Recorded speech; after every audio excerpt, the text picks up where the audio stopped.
¿A quién no le interesa una vida resuelta? Y no me refiero a una vida donde ya lo tienes todo, de tal modo que no tengas que hacer absolutamente nada y te la pasas solo en un yate disfrutando amaneceres y atardeceres.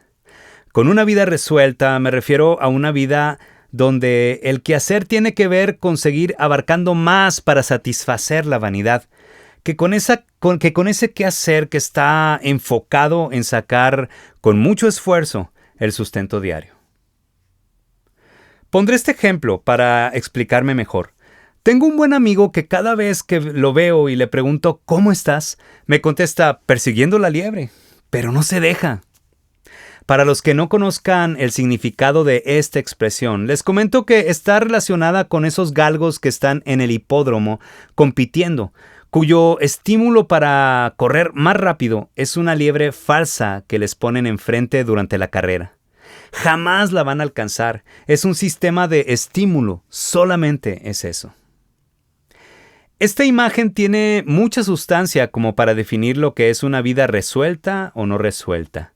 Quienes quizá la tienen podrían ser los dueños de esos galgos o los dueños del hipódromo o los dueños de las marcas patrocinadoras o quizá un pequeño porcentaje de los que van a apostar al hipódromo. Porque el resto de los que están apostando seguramente tienen una vida semejante a la del galgo, y lo que quieren es salir de ella. No sé cómo sea tu vida, si la tengas resuelta o no. Lo que sí sé es que este mundo nos bombardea con sus ideas de lo que es la prosperidad.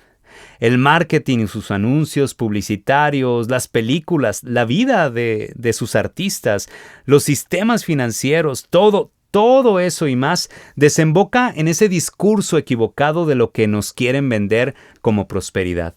Una vida resuelta en ese formato del sueño americano, con una familia bonita, viviendo en una casa amplia con terreno al lado en medio de un bosque y si hay lago, mucho mejor. Y donde lo que espera al final de los días es otra vida resuelta, pero mucho mejor porque es una vida con pensiones que permiten seguir viviendo así, pero sin tener que trabajar. Como cristianos, pensar en esto nos lleva a dos preguntas. ¿Será eso lo que quiere Dios para nosotros, nuestro Creador, el Dios del universo? ¿Es malo aspirar a una vida así o tenerla? Dios no está peleado con que tengamos lo necesario y mucho más. Él quiere bendecirnos, no solo para tener sustento diario, sino para mucho más.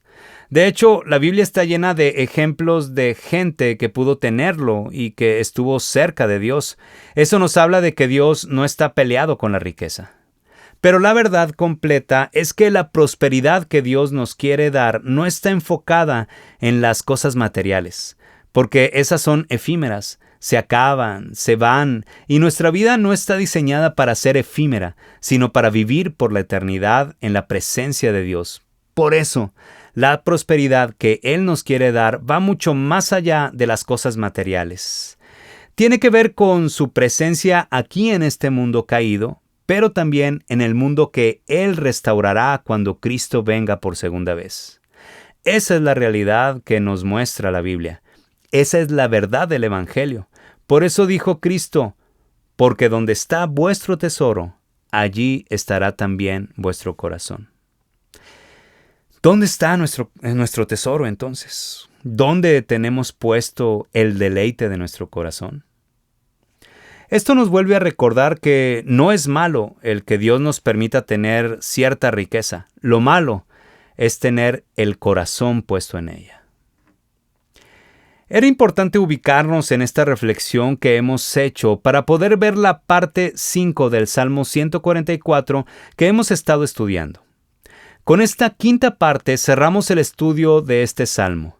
Si no has escuchado los episodios pasados que contienen este estudio del salmo, te recomendamos acceder a ellos. Los puedes encontrar en YouTube, Spotify o Podomatic. Solo poniendo podcast Davo Guzmán, ahí busca los últimos 5 episodios y podrás dar con esta temática de este salmo. A través de este salmo, el rey David ha expresado su confianza en Dios, una confianza sustentada en la experiencia de múltiples vivencias donde había visto la mano de Dios tanto él como sus antepasados. Esto le había dado a David mucha seguridad. Era un hombre de fe. Vencía al enemigo en batallas y no se dejaba confundir por culturas que venían a tentarle como para desviar su fe. En fin, tenía la vista puesta en el cielo y no en las cosas terrenales. Ese rey David, confiado en Dios, es el que ahora expresa estas palabras como un anhelo en los últimos versículos de este Salmo 144, del versículo 12 al 15, que dicen así: Sean nuestros hijos como plantas crecidas en su juventud, nuestras hijas como esquinas labradas como las de un palacio. Nuestros graneros llenos, provistos de toda suerte de grano. Nuestros ganados que se multipliquen a millares, y decenas de millares en nuestros campos. Nuestros bueyes estén fuertes para el trabajo. No tengamos asalto ni qué hacer salida, ni grito de alarma en nuestras plazas. Bienaventurado el pueblo que tiene esto. Bienaventurado el pueblo cuyo Dios es Jehová. Veamos uno a uno los anhelos que el rey David tenía. Número 1. Él anhelaba bienestar familiar. Dice este versículo 12, dice: Sean nuestros hijos como plantas crecidas en su juventud, nuestras hijas como esquinas labradas como las de un palacio. En este verso podemos ver a un David que buscaba tener un bienestar familiar. Él quería que sus hijos crecieran fuertes y llenos de vida en su juventud, y que sus hijas fueran hermosas. ¿Qué padre sensato no anhela eso? Todos. ¿Anhelamos tener esto? ¿Anhelar esto es malo o egocéntrico? De ninguna manera. Este anhelo no es un anhelo malo. Pero David tenía por ahí, expresó otro anhelo. Dice, este anhelo es abundancia en bienes. Y ese versículo 13 dice: nuestros graneros llenos, provistos de toda suerte de grano, nuestros ganados que se multipliquen a millares y decenas de millares en nuestros campos. Aquí David anhelaba abundancia sobre abundancia, aumento y aumento de abundancia hasta que fuera imposible contarla, tal cual como dice este versículo. ¿A quién no le gusta no solo tener el refrigerador lleno, sino la alacena vasta con comida? Y si se puede, otra bodega con provisiones, más aparte tener suficiente dinero en la cuenta bancaria y un montón de cuentas por cobrar sobre trabajos ya realizados, más contratos indefinidos que den un panorama de abundancia, de provisiones. ¿A quién? ¿A quién no le interesa todo esto? A todos nos gustaría esto. La humanidad de David es igual a nuestra humanidad. Tenía un anhelo, un deseo de tener más que sustento, una garantía de abundancia para él, su familia y todo su reinado. Pero número 3, David también anhelaba poder y dominio. Dice por ahí el versículo 14, dice: nuestros bueyes estén fuertes para el trabajo. No tengamos asalto ni qué hacer salida, ni grito de alarma en nuestras plazas. Para apoyar el sentido que nos comunica este versículo, revisemos otra traducción bíblica, la cual nos muestra cómo David lo que anhelaba es que sus bueyes estuvieran fuertes, porque quería que tuvieran la capacidad de jalar carretas bien cargadas. Esto ya no nada más tenía que ver con abundancia sobre abundancia, sino con poder y con dominio. Porque la siguiente parte que menciona en este versículo en esta versión que les platico, ¿verdad? Es evitar que sus murallas vuelvan a ser derribadas para luego tener que ser llevados fuera de su país. En fin, lo que él quería era evitar volver a escuchar entre sus calles gritos de agonía. ¿Qué ser humano querría gritos de agonía en lugar de gritos de alegría? Ninguno. Ninguno. ¿A ti te gustaría tener un grito de agonía en tu familia? Claro que no, pero un grito de alegría, con todo gusto sería bueno escucharlo. Tanto tú y yo anhelamos para nuestras familias y país seguridad, abundancia y dominio. Esas tres cosas son como una garantía que nos lleva a la prosperidad terrenal. Pero ¿qué sucede cuando las cosas no se dan así? Todos anhelamos que nuestra familia esté bien, todos anhelamos tener abundancia, todos anhelaríamos tener poder y dominio. Pero ¿qué sucede cuando las cosas no se dan así? ¿Acaso no está Dios ahí también en medio del sufrimiento? Sí lo está. El asunto es entender el panorama completo del Evangelio, donde sabemos que nuestra plenitud de gozo no lo encontraremos aquí en esta tierra, sino hasta estar en ese lugar pleno, lleno de gozo que se abrirá para nosotros cuando estemos morando por la eternidad con nuestro Dios. Mientras tanto, aquí en la tierra estaremos viviendo en ocasiones circunstancias difíciles, muy difíciles. Pero esas circunstancias difíciles las podremos vivir, las podremos vivir solos o con la presencia de Dios en nuestras vidas. Ahí está la clave. Entonces, ¿cómo las queremos vivir? Como cristianos sabemos que tenemos la presencia de Dios en nuestras vidas gracias al sacrificio de Cristo y que esa presencia lleva en sí el poder de su Espíritu ahí en nuestras vidas. De tal modo que lo que nos da felicidad no es lo que nos acontece en lo que vivimos, sino la presencia misma de Cristo, sin importar las condiciones buenas o malas que nos toquen vivir, porque tenemos la garantía de que su presencia nos enfocará en que nuestra herencia no está aquí en las cosas de este mundo, sino en una herencia espiritual que no tiene fecha de caducidad, que es eterna, y todo por el sello de su Espíritu Santo en medio de nosotros. Así lo dice Efesios 1 del 13 al 14. Fíjense bien lo que dice este versículo. Dice: en él también vosotros, habiendo oído la palabra de verdad, el evangelio de vuestra salvación, y habiendo creído en él, fuisteis sellados con el Espíritu Santo de la promesa, que es las arras de nuestra herencia hasta la redención de la posesión adquirida para alabanza de su gloria. Otra versión dice así: en él también ustedes, cuando oyeron el mensaje de la verdad, el evangelio que les trajo a la salvación, y lo creyeron, fueron marcados con el sello que es el Espíritu Santo prometido.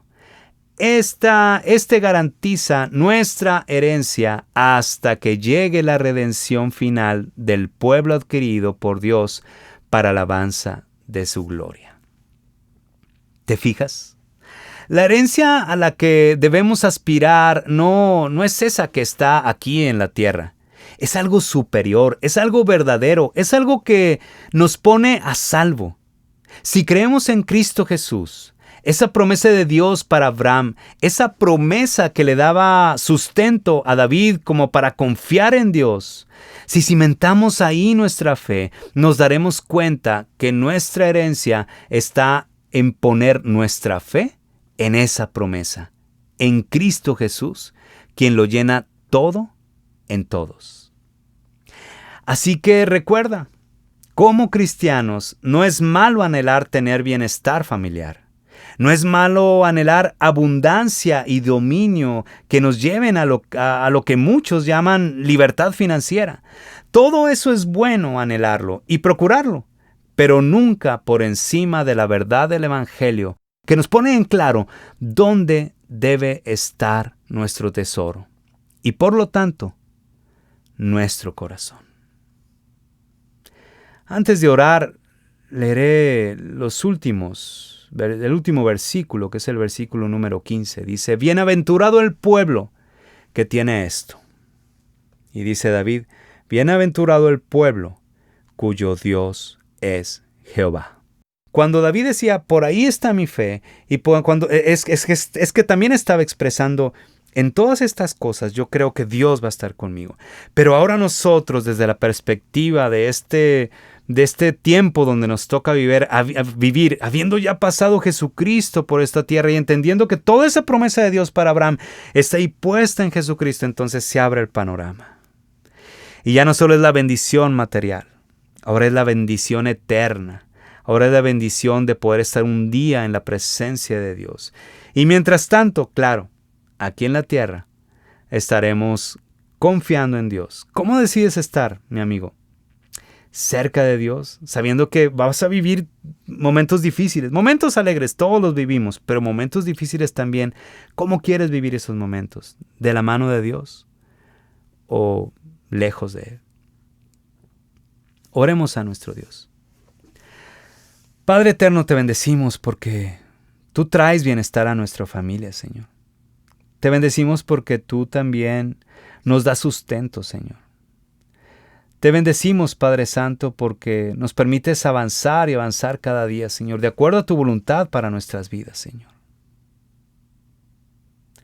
Ayúdanos, Padre Santo, a confiar en que tú estarás con nosotros en todo momento, pero ayúdanos a poner nuestra mirada, no solamente en ese bienestar que a veces como humanos anhelamos, como lo anhelaba David, no solamente en ese bienestar familiar, no solamente en ese sustento para la familia, en esa abundancia sobre abundancia, o en ese quizá dominio que buscamos, Señor, en lo que hacemos, sino a poner nuestro tesoro, no en esas cosas terrenales, sino nuestro tesoro en Jesucristo, en donde desemboca toda la promesa que tú hiciste a Abraham. Ayúdanos a tener fe en ti a través de Jesucristo, confiando que a través de Él y por tu Espíritu Santo nosotros hemos podido tener toda esta herencia que tú has preparado, Señor, para todos aquellos que creen en ti. Gracias porque en ti, estando en ti, Padre Eterno, a través de Jesucristo, tenemos nuestra vida a salvo. Entonces ayúdanos para poder buscar, por sobre todas las cosas, sí, trabajar duro, confiando en ti, para llevar el pan a nuestras casas. Sí, buscar, esforzarnos para tener algo, poquito o un mucho de abundancia en nuestras familias. Sí, esforzarnos para ampliar nuestra tienda como aquella expresión bíblica, como para poder tener un poquito más de dominio sobre lo que hacemos, pero que nunca eso esté por encima de entender que nuestro tesoro es Cristo, Señor. Que ahí es donde debe estar nuestro corazón. Tu palabra dice: buscad primeramente el reino de Dios y su justicia, y todo lo demás será añadido. Así que, Señor, siendo responsables con nuestro trabajo y nuestro compromiso como proveedores, ayúdanos, Padre Santo, a siempre poner nuestra mente, nuestros ojos, nuestra confianza en ti, Padre Eterno, a través de Cristo Jesús. Y que tu Espíritu Santo entonces nos lleve de la mano, Señor, confiando en que somos herederos de la promesa tuya para nosotros. Y ahora Cristo está en medio de nosotros. Te bendecimos y te damos a ti toda la gloria, la honra y el honor. Amén. Gracias por escuchar este podcast, amigos, y pues que tengan una excelente semana. Dios les bendiga. Nos escuchamos primero Dios la siguiente semana.